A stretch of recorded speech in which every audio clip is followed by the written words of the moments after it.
Hello good morning. आज हम शुरू कर रहे हैं एप्लीकेशंस ऑफ ऑपरेशनल एम्पलीफायर।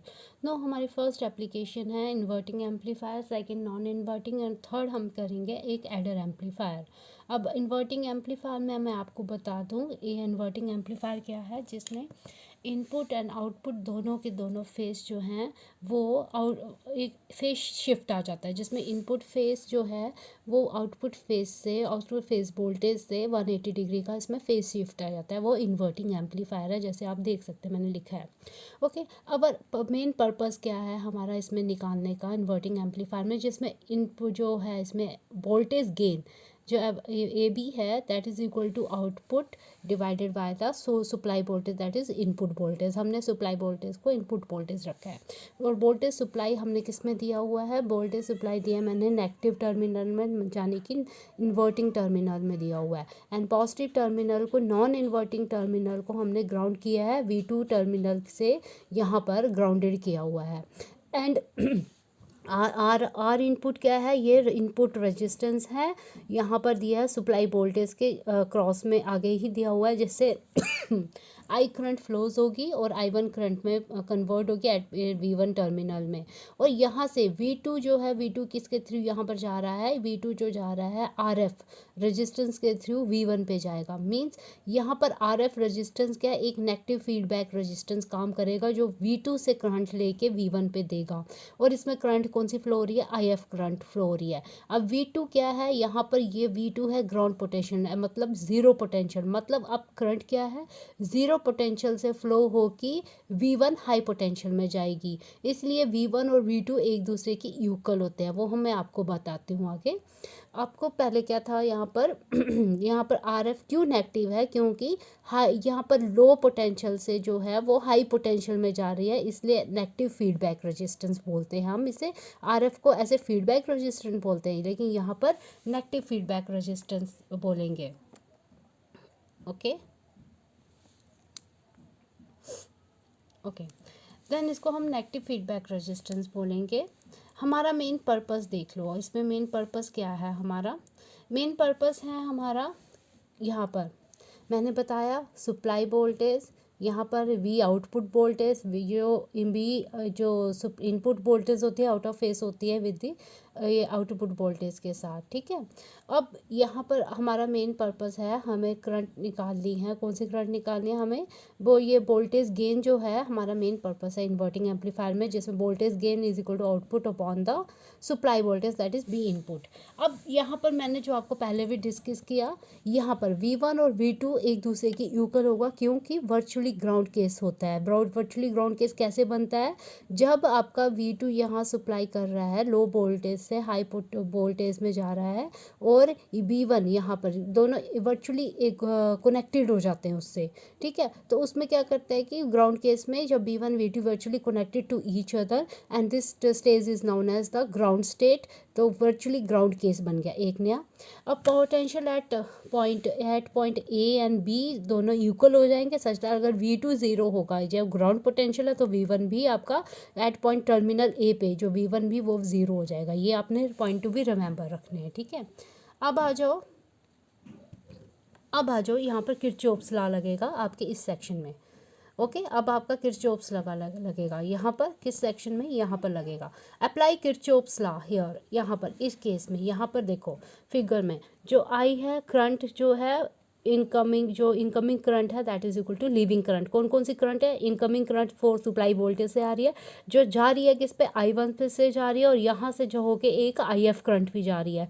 तो इनकमिंग करंट कौन सी है, I that is equal to I1 plus RF। यहाँ पर वही मैंने पुट किया हुआ है, I is equal to I1 plus RF, I is equal to I1 plus RF दिया हुआ है। For ideal op amp amplifier जैसे हम डिस्कस कर चुके हैं, तो इनपुट इम्पीडेंस बहुत हाई होता है, जिसमें करंट क्या होती है, input impedance is high, the flow of current from the input impedance I equal to वो जीरो हो जाता है इनपुट इम्पीडेंस की वजह से। ठीक है, क्योंकि हाई हो रहा था ना, लो पोटेंशियल से हाई पोटेंशियल पर जा रही है। और यहाँ पर आइडियल ओप एम्प एम्पलीफायर हम पहले भी डिस्कस कर चुके हैं, उसमें इनपुट इम्पीडेंस करंट क्या होती है, वो जीरो होती है। तो इसलिए इस केस में हमारी जो I1 है वो जीरो हो जाएगी, हमारे पास क्या बनेगा, I is equal to IF के बराबर आ गया। तो यहाँ पर आ गया, देख लो I इक्वल टू IF। अब हम ओम्स लॉ अप्लाई करेंगे। ठीक है, अब हम क्या अप्लाई करेंगे, ओम्स लॉ अप्लाई करेंगे। ओम्स लॉ किधर अप्लाई करेंगे, हमें पता है ये आई किससे फ्रंट करंट फ्लो हो रही है, यहाँ पर इनपुट रेजिस्टेंस से फ्लो हो रही है करंट, तो यहाँ पर क्या लगेगा V is equal I is equal to V by R. तो वी क्या है हमारा सोर्स सप्लाई वोल्टेज और आर क्या है इनपुट रेजिस्टेंस, यहाँ पर देख लो इनपुट रेजिस्टेंस।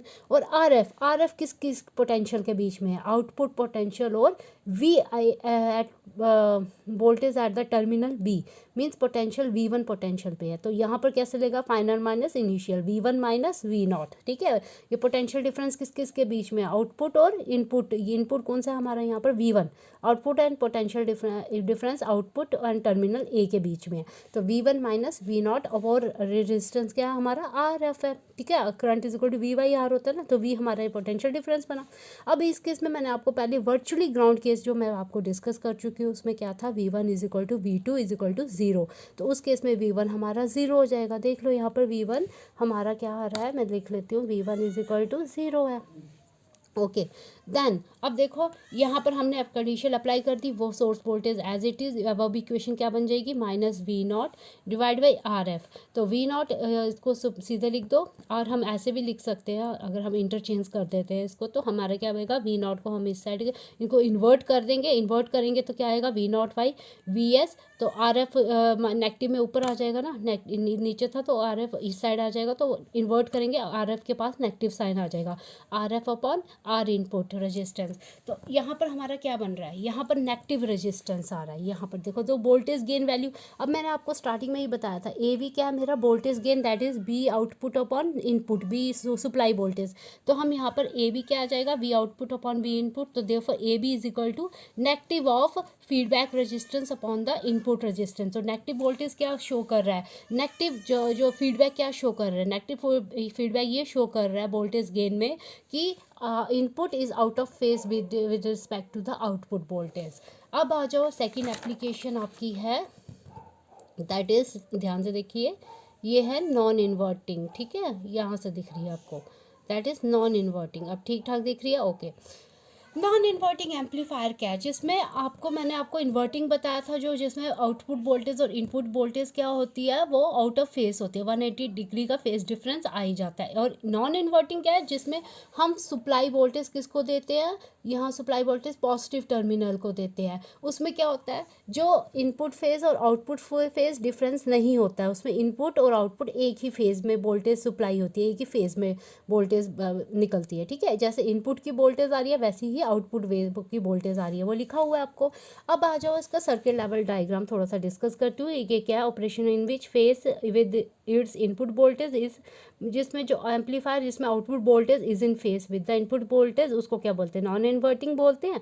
देन हमने यहाँ पर क्या किया है, यहाँ पर अब सर्किट लेवल डायग्राम है, मैंने सप्लाई वोल्टेज इसको इन्वर्टिंग नॉन इन्वर्टिंग टर्मिनल को दिया है, और जो ग्राउंड किसको किया है, मैंने इन्वर्टिंग टर्मिनल को दिया है, ठीक है, ग्राउंड किया। और यहाँ पर फीडबैक देखो नेगेटिव नहीं है, यहाँ पर V0 आउटपुट वोल्टेज है और फीडबैक नेगेटिव नहीं है, क्योंकि ये जो आपका क्या है, ये हाई पोटेंशियल से करंट कहाँ से फ्लो हो रही है, हाई पोटेंशियल से लो पोटेंशियल। इस वाली लो पोटेंशियल किसका है, नेगेटिव, नॉन इन्वर्टिंग टर्मिनल को हमने ग्राउंड कर दिया, मीन्स हाई पोटेंशियल से करंट ये दे रहा है किसमें, लो पोटेंशियल में। तो इसमें यहाँ पर क्या हो जाएगा, यहाँ पर एट V इनपुट जो है, यहाँ पर गेट में ना एक इन्फिनाइट वोल्टेज डेवलप हो जाएगी, इसलिए हम गेट को यहाँ पर गेट को इन्फिनाइट वोल्टेज पे रख देते हैं, मतलब V इनपुट पे रख देते हैं, ठीक है। अब यहाँ पर करंट कहाँ जा रही है, यहाँ IF करंट है, सॉरी I2 को मैंने IF लिखना चाहिए, I2 that is equal to IF current, तो मैं I2 रख रही हूँ, ठीक है। I2 करंट कौन सी है, यहाँ पर कौन सी निकल रही है, रेजिस्टेंस से करंट निकल रही है। और यहाँ पर कौन सी जा रही है, यहाँ पर I1 जा रही है, I1 जो जहाँ से निकल रही है, पर ये जो करंट होगी वो जीरो रहेगी, क्योंकि इन्फिनाइट वोल्टेज बनी है यहाँ पर, ठीक है, इन्फिनाइट करंट बनी है, तो उससे इन्फिनाइट। और यहाँ पर इन्फिनाइट केस में क्या रहता है, यहाँ पर इनपुट इम्पीडेंस जब इन्फिनाइट होता है तो नो करंट होती है, और यह रेजिस्टेंस से कौन से करंट निकल रही है, I निकल रही है। अब देखो यहाँ पर आपका क्या बनेगा, इनपुट वोल्टेज भी इज अप्लाइड टू, ये मैंने बता दिया आपको, उसको नेगेटिव टर्मिनल ग्राउंड कर दिया है, वो मैंने आपको बोल दिया। As voltage draw gain of operational amplifier is infinite है, तो गेट क्या है, is also at potential V I, input में तो गेट वी है, वी इनपुट में, ये आपको बता चुकी हूँ। और for operation ideal operation amplifier, क्योंकि वो मैं आपको सारा डिस्कस करती हूँ। आइडल ऑपरेशन एम्पलीफायर में क्या है कि input impedance of operational amplifier is infinite, so no current flow from I1, ठीक है। अब हम अगेन इसमें किरचॉफ्स लॉ देंगे। अब देखो इसमें किरचॉफ लॉ में हो क्या रहा है, करंट इनकमिंग कौन सी I2 और आउटगोइंग कौन सी है I1, I प्लस I1, हमने किरचॉफ्स लगा दिया। अब I1 हमें पता है 0 है, तो हम अप्लाई कर देंगे इस इक्वेशन 1 में इसको, किरचॉफ्स लॉ को। I2 is equal to I1 हमारा 0, I2 is equal to I के बराबर हो गया, ठीक है, ये आपको समझ आ गई। I2 is equal to 0 at point G, at gate पे, क्योंकि इन्फिनाइट वो बनी है ना इसमें वोल्टेज, इसमें मैं आपको बोलती हूँ इन्फिनाइट इनपुट वोल्टेज इम्पीडेंस आया है, तो ठीक है। तो यहाँ पर क्या आएगा, ये 0 हो जाएगा। यहाँ पर एज बताया हुआ है, for ideal op amp amplifier input impedance of operation amplifier infinite होता है, देयर कोई भी करंट फ्लो नहीं होता।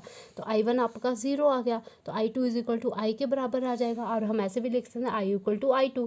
तो I की क्या क्या यहाँ पर आ रहे हैं, voltage between voltage across the resistance R input, तो वोल्टेज I is equal to V by R होता है, तो V इनपुट आया, यहाँ किसके अक्रॉस में है, V इनपुट से यहाँ पर रेजिस्टेंस से जा रही है, ठीक है। V इनपुट आर इनपुट आ गया। दूसरा इसमें किसके बीच में है, देखो RF, देखो कैलकुलेट करो, RF किसके पोटेंशियल के बीच में है, V आउटपुट से, और गेट पे है पोटेंशियल V इनपुट, ठीक है। तो हमने क्या करना है, फाइनल क्या है हमारा, जो यहाँ से जा रहा है V आउटपुट से जा रहा है, ये V इनपुट में, तो V input minus V output, अच्छा सॉरी यहाँ पर आ जाएगा, यहाँ पर ऐसे आ जाएगा, किस किस के बीच में है, V आउटपुट और V इनपुट, ये हाई पोटेंशियल, ये यहाँ से लो पोटेंशियल पे, ठीक है। तो ये V output minus V input RF आ जाएगा, ठीक है। अब आ गया बिटवीन, देखो हमारा RF किस किस पोटेंशियल के बीच में है, V आउटपुट पे और V इनपुट पे है। तो हमने क्या करना है, V output minus V input upon RF।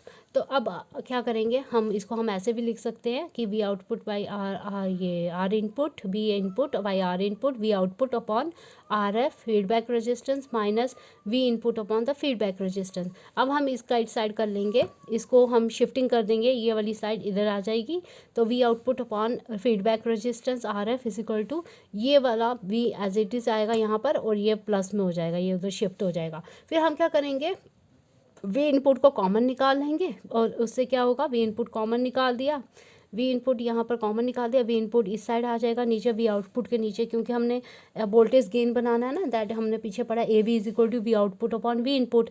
तो RF मल्टीप्लाई में इधर ले आएंगे, हम क्या करेंगे, अब RF को अंदर मल्टीप्लीकेशन में दे देंगे, तो यहाँ पर RF और R इनपुट आ गया, RF कैंसिल हो गया, यहाँ पर 1 आ गया। तो हमें पता है voltage gain that is equal to V output पर V इनपुट, यहाँ पर A V, इसी इक्वेशन को ले लो ना, इसी इक्वेशन को यहाँ से, ये वाली इक्वेशन को ले लो, तो voltage gain A B that is equal to, यहाँ पर देखो